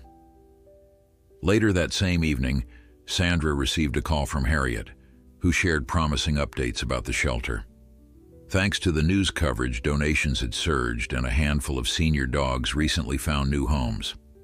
Emboldened by this success, Harriet planned another adoption fair, focusing on those animals once labeled as problematic. She hoped Smokey's story might inspire prospective adopters, though Sandra hesitated, recalling how sensitive he remained. Still, Harriet insisted, if Smokey could make progress, so could others who lingered behind bars, overlooked and assumed beyond help. Torn between worry and hope, Sandra agreed to consider a brief appearance. The following morning, she discussed Harriet's plan with Brianna, who advised extreme caution. Smokey's skittish nature might implode under crowded conditions, yet they also agreed that gradual exposure to new people could accelerate his progress, provided that Sandra stayed attentive to his stress signals. Ranger, calm in his own quiet way, could again serve as a reassuring anchor. The idea of both dogs supporting each other in a public setting gave Sandra a flicker of optimism. Still, she remembered the meltdown that once seemed inevitable for Ranger. Controlling Smokey's fear in a bustling environment would require every ounce of her patience. Over the next 2 weeks, Sandra increased Smokey's outings, just as she once did with Ranger. She began by taking him to the same quiet park, at hours with minimal foot traffic. Initially, Smokey froze whenever he spotted a jogger or heard a distant bark. Sandra gently guided him toward a calmer spot under a willow tree, letting him observe from afar. Each time he managed not to bolt, she praised him. Gradually, she introduced short walks around a less busy neighborhood street, using the car to travel from the cottage. Although progress was slow, Smokey's eyes displayed fewer flashes of panic. One morning, while preparing to leave for a quick errand, Sandra found herself hesitating at the front door. She glanced at Ranger, who tilted his head, and then at Smokey, who hovered by the edge of the living room. Taking a deep breath, she decided to attempt a short trip with both dogs in the car. Securing them each with harnesses, she carefully loaded them into the back seat, leaving ample space. Ranger settled quickly, used to these drives, while Smokey trembled but didn't try to hide. They pulled onto the main road, and Sandra whispered steady reassurances until she sensed them relax. Upon arriving at a small pet supply store, Sandra left the dogs in the car with windows cracked, just for a moment. She hurried inside, grabbed a couple of chew toys, and returned to find Ranger watching out the window calmly, while Smokey lay curled at his side. The close proximity startled her. Smokey usually kept his distance, but something about Ranger's quiet presence must have soothed him. Sandra quietly opened the door, praising them both. Although Smokey startled when she climbed in, he didn't scramble away as he might have done weeks earlier. Hope fluttered through her chest at their subtle closeness. Back at the cottage, the bond between Ranger and Smokey seemed to deepen. Smokey no longer hovered at the fringes, and once or twice Sandra caught them sharing the patch of sunshine near the sofa. Though they didn't engage in overt play, their mutual calmness was reminiscent of gentle companionship. Even mealtimes improved. Smokey now ate his kibble without constantly darting glances over his shoulder. Outside, Ranger sometimes performed a slow tail wag when Smokey joined him in the yard. Sandra marveled at how two dogs with battered hearts could find comfort in each other's presence, forging a quiet, delicate alliance. Finally, the day of Harriet's second adoption fair arrived. Sandra decided to bring both dogs, armed with high-value treats and plenty of water. The event unfolded at a small community park where colorful tents offered pet supplies, homemade crafts, and volunteer sign-ups. A modest crowd trickled in, strolling past rows of pens showcasing adoptable animals. Sandra found a shaded spot near Harriet's booth and set up a folding chair. Ranger lay beside her, tail relaxed, while Smokey stayed behind him, peering around with timid eyes. Harriet approached with a grateful smile, handing Sandra pamphlets about the shelter's new outreach programs. As guests meandered by, some paused to greet Ranger, recalling his remarkable transformation. Smokey trembled whenever someone leaned too close, so Sandra created a buffer zone using a small blanket and asked people to speak softly, ignoring him unless he initiated contact. Surprisingly, a few patient visitors earned a sniff of his muzzle. One older gentleman sat on the grass, speaking in a gentle murmur until Smokey crept forward and nosed his hand. Harriet witnessed the moment and nearly burst into tears. Each bit of progress reminded everyone that patience and kindness could draw even the most withdrawn souls toward hope. Hours later, as the fair wound down, Harriet pulled Sandra aside. A couple had expressed interest in fostering Smokey, believing they could dedicate time to help him adapt further. Instinctively, Sandra's stomach twisted. She realized that Harriet saw an opportunity for Smokey to move on to a new family, just as Ranger once had. But was she ready to let him go? Even though fostering remained the official arrangement, Sandra had grown attached to Smokey's quiet determination. She recalled how he had cowered in the shelter and then learned to trust the gentle rhythms of the cottage. Did she want that bond to end? Uncertain, Sandra asked Harriet for the couple's information, explaining she needed time to think. Once she packed up her canopy and loaded the dogs into her car, she drove home feeling torn. Ranger pressed his nose against her shoulder from the back seat, while Smokey lay quietly, tail tucked yet calm. In her mind, the question looped incessantly. Would another home truly be better for him, or did he belong in the place where he dared to hope? As she pulled into the cottage driveway, memories of his first hesitant steps inside the living room flooded her thoughts, reminding her how far he'd already come. That evening, after giving Ranger and Smokey their dinners, Sandra sat on the porch, the sky alight with stars. She imagined Smokey's life in someone else's care, wondering whether he would flourish or feel lost all over again. Ranger dozed at her feet, and Smokey lingered just inside the door, watching her with wary affection.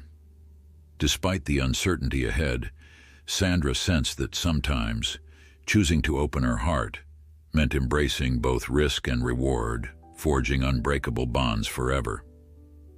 Night spread over the cottage like a soft blanket as Sandra mulled over Harriet's news. Ranger and Smokey both slept in the living room, faintly illuminated by the glow of a single lamp. She watched their steady breathing and tried to imagine a future without Smokey's timid figure lurking around corners.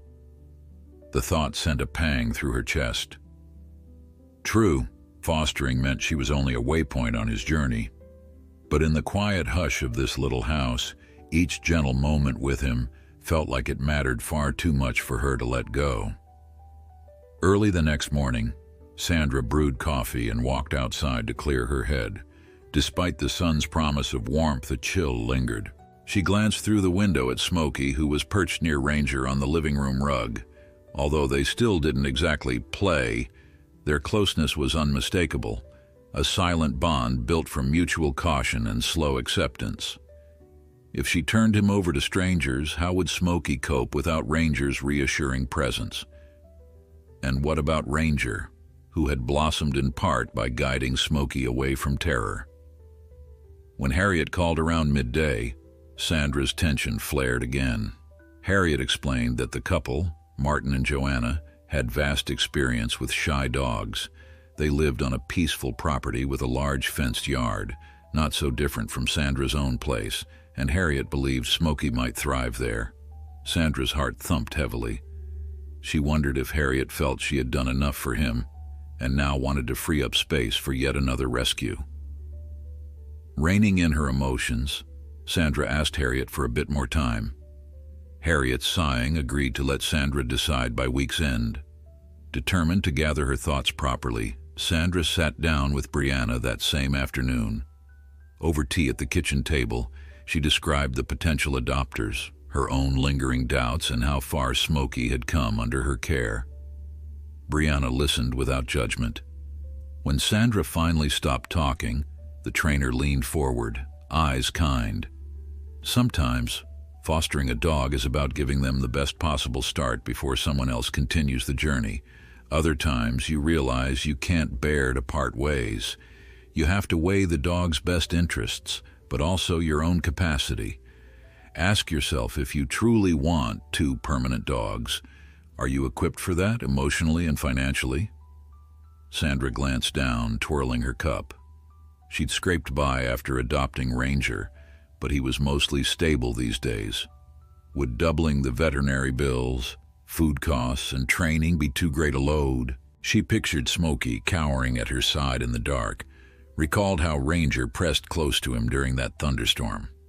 A swirl of conflicting feelings settled in her stomach.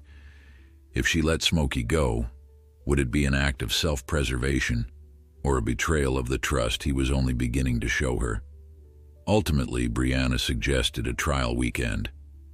Invite Martin and Joanna here. Let them meet Smokey alongside Ranger. If Smokey seems to connect, then you'll know. And if he shows distress or clings only to you, that might be your answer. Though it was hardly a neat solution, Sandra agreed.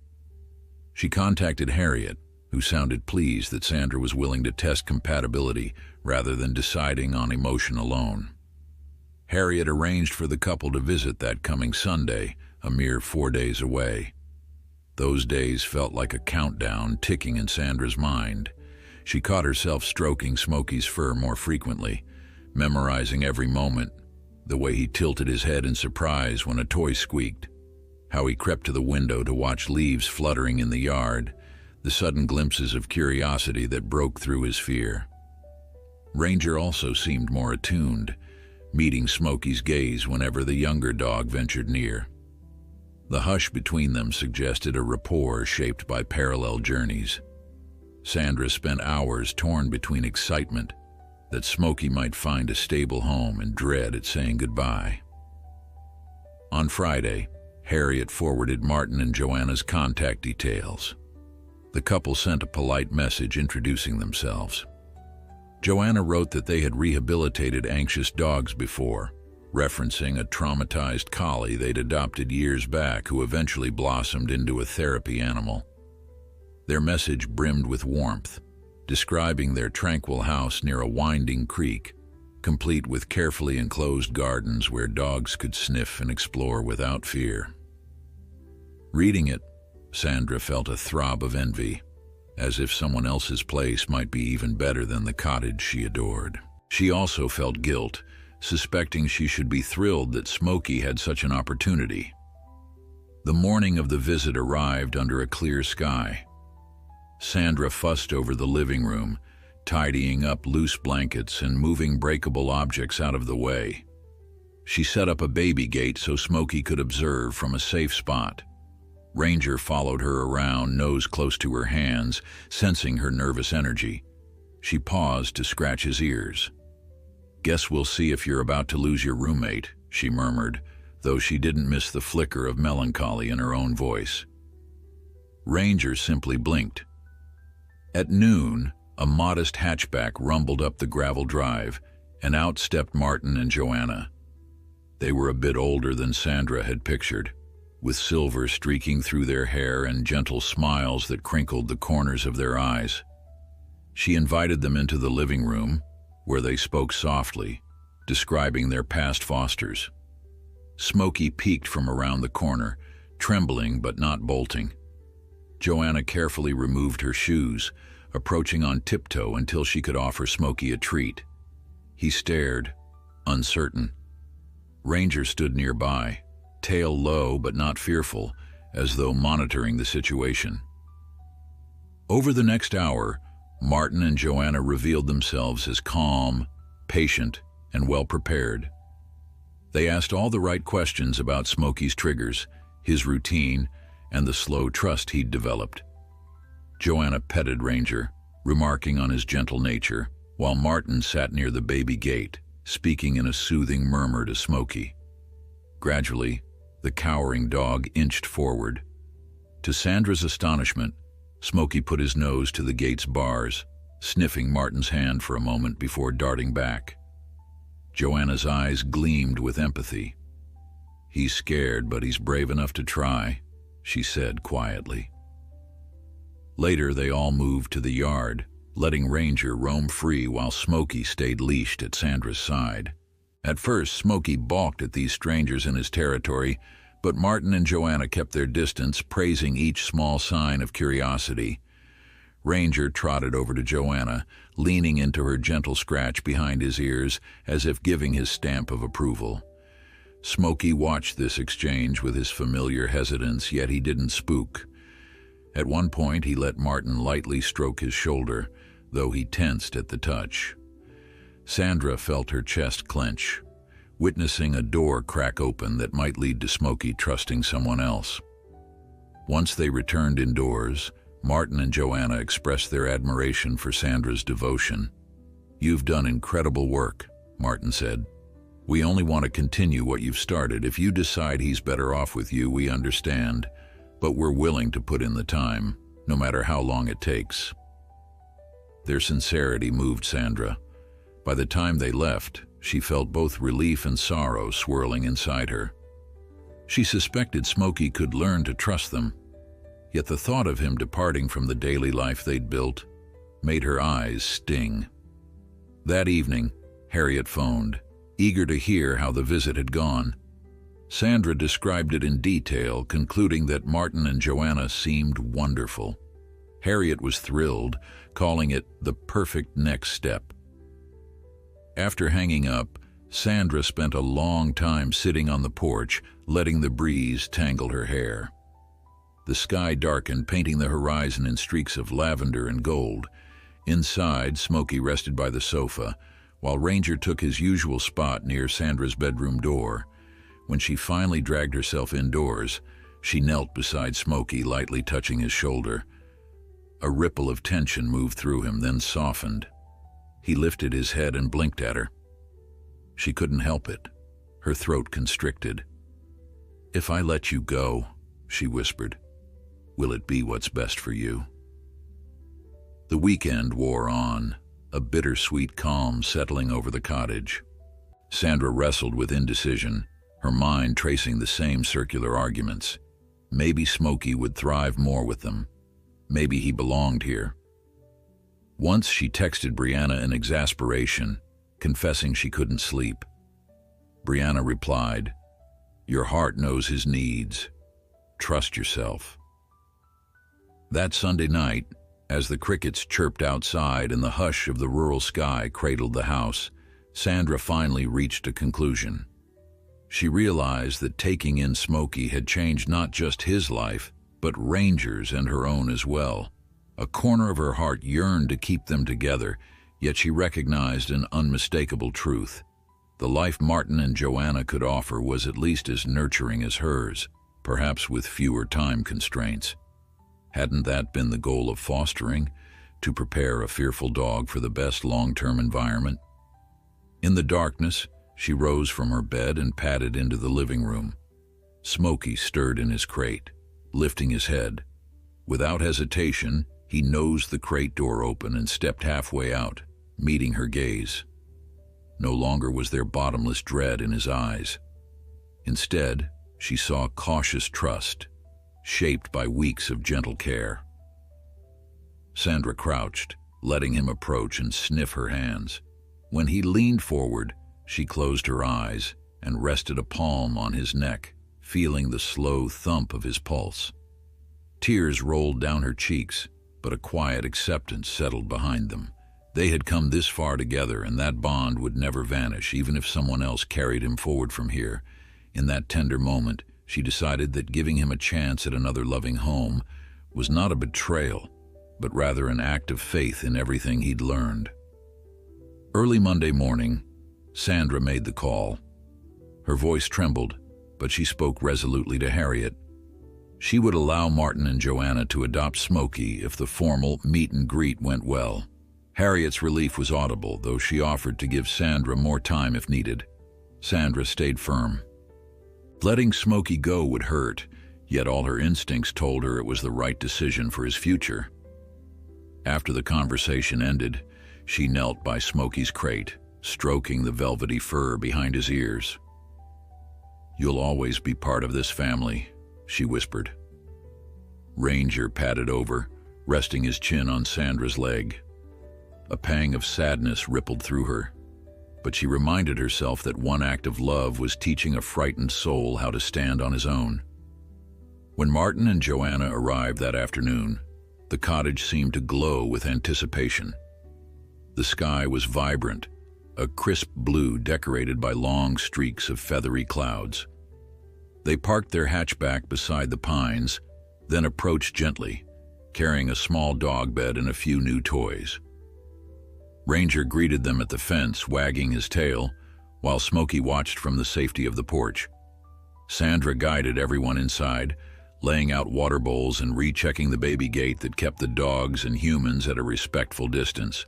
Martin crouched low, calling softly to Smokey, who regarded him with those wide, uncertain eyes, yet there was no abject terror, only hesitation.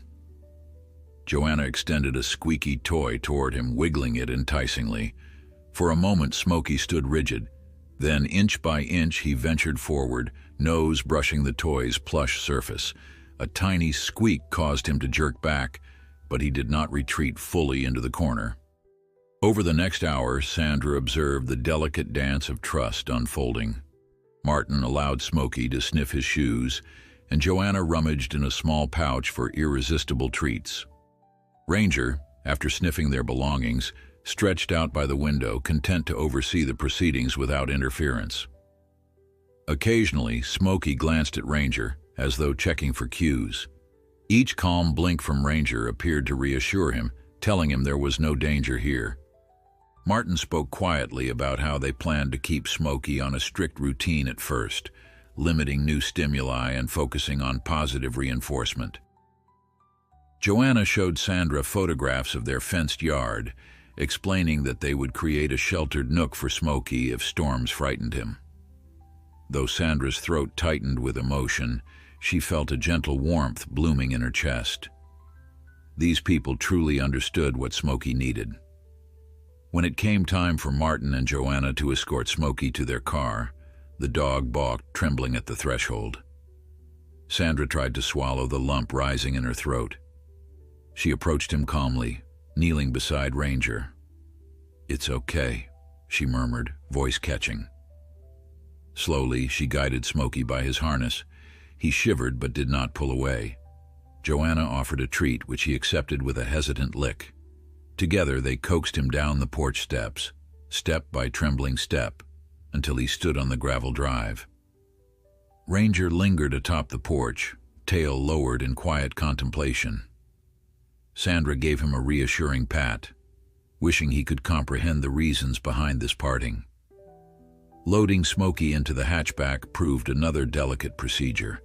The back seat had been prepared with soft blankets and a comforting herbal spray meant to reduce stress. Smokey whined, but Martin gently stroked his side, and Joanna whispered soft encouragement. Sandra stood by, arms wrapped around herself, recalling the day she had first brought Ranger home from the shelter. How fearful he had been, how alone. Now Smokey was leaving in a similar haze of anxiety, but at least he was in capable, empathetic hands. When the door clicked shut, she felt her heart squeeze. Ranger let out a low whine, as if sensing the gravity of the moment. Joanna stepped forward, touching Sandra's arm. "We'll send you updates," she promised, "and if ever you feel he needs to come back, we'll do what's best for him." Sandra nodded, tears threatening to spill. She thanked them both, trying to form words that would express her gratitude and her sorrow, but her voice quivered too much to speak. Martin and Joanna climbed into the car, starting the engine with a gentle rumble. As they pulled down the gravel path, Smokey's silhouette peered through the rear window, ears pressed flat. Sandra managed a trembling wave, her vision blurring until the car disappeared behind the pines. At first, the cottage felt unbearably quiet. Ranger searched each room, tail wagging in short, puzzled arcs, as though expecting Smokey to emerge from behind a door. Sandra, too, caught herself pausing in the living room, half expecting to see Smokey's crate. She had cleaned it out and stored it in the shed, unsure if removing his scent so quickly was wise, but certain she couldn't bear to stare at that empty shell. She made a cup of tea, then sank onto the sofa, letting the steam warm her face. Ranger approached, settling beside her, and she draped an arm around his sturdy shoulders. Though heartbreak pulsed in the hollow of her chest, she sensed a gentle reassurance from Ranger's presence. He had once needed her in ways that paralleled Smokey's journey. Perhaps in time, both she and Ranger would adjust to the missing piece. That evening, Harriet called, her tone brimmed with relief. Martin had texted a photo of Smokey dozing in the back of their hatchback, looking exhausted but not frantic. They said he whimpered a bit upon arrival, but he's exploring the yard now, Harriet reported. Sandra let out a shaky breath, picturing Smokey sniffing new corners of a safe enclosed garden. Harriet confessed that she had once believed Smokey would be a lost cause. "You proved me wrong again," she said with a rueful laugh. "I can't express how grateful I am." Although Harriet's words comforted Sandra, the ache of letting Smokey go lingered for days. She checked her phone obsessively, waiting for updates. Martin and Joanna indeed kept their promise, sending photos of Smokey lying near a sunlit window or dozing in a cozy corner they had prepared. Each image revealed a dog still anxious, but gently adapting. They described the slow routines they'd established, praising Smokey's attempts to interact with their older collie, who responded with gentle curiosity. In one snapshot, Smokey's muzzle rested in the collie's fur, tentative contact that made Sandra cry happy tears. Meanwhile, Ranger adjusted to the new normal more easily than she expected. Without Smokey's presence, his old routines resumed, but he still sometimes sniffed around, as though searching for a missing friend. Sandra lavished him with walks in the meadow and quiet evenings by the fireplace, grateful that her first rescue had taught her how love could mend old wounds. The bond between them deepened, shaped by a memory of lessons learned from helping Smokey heal. Ranger, it seemed, was proud to have shared part of his own healing journey with another lost soul. Weeks turned into a quiet tapestry of day-to-day life. Slowly, the pang in Sandra's chest softened, replaced by a sense of calm satisfaction whenever she thought of Smokey's new home. Harriet's texts confirmed that the couple had officially finalized his adoption, forging a promise to care for him indefinitely. Brianna, too, checked in, congratulating Sandra for guiding Smokey toward this outcome. "It takes real courage to let go," Brianna said during one phone call. People think fostering is only about welcoming an animal, but it's also about giving them freedom to find their forever place. On a breezy afternoon, as leaves rustled around the pines, Sandra sat on the porch sipping tea, recalling the twists and turns that led her here. She thought of the first time she saw Ranger's fearful eyes behind the shelter fence, the night spent calming him through storms, the transformation that taught him how to trust. From there came Smokey, a trembling shadow in the back kennel. Another life everyone deemed hopeless until he discovered a spark of faith. Now, Smokey thrived in a place specially prepared for his needs, another testament to the quiet power of second chances. Later that day, an envelope arrived with no return address. Inside, she found a simple card and a few printed photographs. One showed Smokey napping next to the collie, both dogs side by side under a patch of sunlight. Another captured a gentle gaze, Smokey aimed at Martin, tail curled in a resting position. Joanna's handwritten note read, "He has a ways to go, but we celebrate every small victory. Thank you for believing in him." Tears threatened once again, but they felt warmer now, tinted with gratitude rather than pain. That night, Sandra brought the photos to the living room, where Ranger lay curled by the hearth. She sat beside him, placing the prints in her lap. "Look," she murmured, holding one out. Ranger sniffed it, head tilting in mild curiosity, as though detecting a faint scent of Smokey. The flicker of sadness in her heart yielded to a gentle acceptance. Smokey was safe, cherished, and free to continue growing, just as Ranger had. She wrapped an arm around Ranger, soaking in the quiet assurance of this place they called home. Days later, Harriet invited Sandra to the shelter for a small celebration, honoring the staff and volunteers who had placed so many challenging dogs in new homes. When Sandra arrived, she noticed something extraordinary. A fresh set of kennels, each equipped with cozy bedding, and messages of encouragement pinned to the walls. Families walked the corridors, open to giving the overlooked dogs a chance. Harriet pulled Sandra aside, her eyes shining. "Your story with Ranger, then Smokey. It changed the way we do things. People are seeing possibility where they once saw only problems." Beyond Harriet's shoulder, a timid hound peered from his kennel as a hopeful family approached, treat bag in hand. A ripple of pride coursed through Sandra. That evening, she and Ranger returned to the cottage, breathing in the cool dusk air. The final flush of sunset bathed the yard in soft orange light. Ranger trotted to his favorite spot under the pines, and Sandra followed, remembering how, not so long ago, this land had been foreign to a desperate German shepherd in need of rescue. Now it was a sanctuary for them both, and for a while, it had been Smokey's stepping stone to a brighter tomorrow. Kneeling, she let Ranger press against her, and for a tranquil moment, they watched the sky. Love, in its simplest form, had woven them into a single story of hope. She closed her eyes, silently thanking the universe for reminding her that the most broken spirits often possess the purest capacity to heal.